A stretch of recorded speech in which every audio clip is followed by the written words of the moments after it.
Dans l'est de la République démocratique du Congo, des combats ont éclaté mardi à une vingtaine de kilomètres au nord de Goma. Selon des témoignages d'habitants, des tirs d'armes lourdes ont été entendus vers 3 h du matin.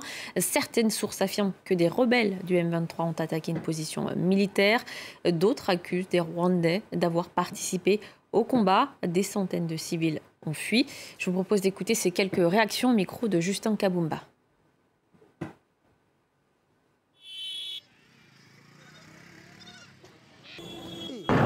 Nous sommes en train de fuir la guerre qui a eu lieu à Kibumba depuis 2 heures. Nous nous déplaçons parce qu'on nous a dit de vider le village. Nous demandons au président Félix Tshisekedi de nous aider et savoir où nous allons trouver refuge, car nous avons tout perdu. Depuis longtemps, nous, Congolais, nous sommes fatigués de la guerre. Nos enfants meurent, nos maris sont tués, nous avons tout perdu et nous sommes restés pauvres.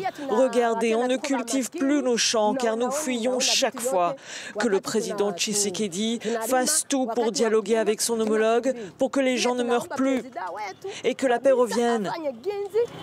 Donc, on peut confirmer, sans avoir peur d'être contredit, que c'est le Rwanda qui soutient le M23 pour le moment, parce que le M23 avait été de fait et il n'aurait plus la force de venir attaquer nos voisins FARDC.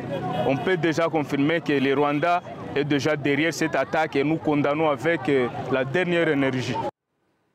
Et la RDC souhaite se hisser parmi les premiers exportateurs de pétrole du continent. Le pays dispose d'importants gisements dans son sous-sol et le gouvernement va lancer en juillet un appel d'offres pour l'exploitation de 16 blocs pétroliers, avec à la clé pas moins de 650 milliards de dollars au prix actuel du baril.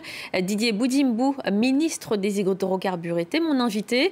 Il a réagi à cette flambée de violence dans la région où doit être exploité, non loin de là, un bloc pétrolier. Écoutez sa réaction.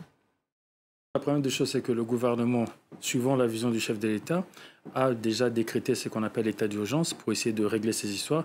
Et c'est de là que nous voyons qu'on est en train de découvrir tous ceux qui sont ennemis du peuple congolais. Mais déjà, je peux vous rassurer qu'au niveau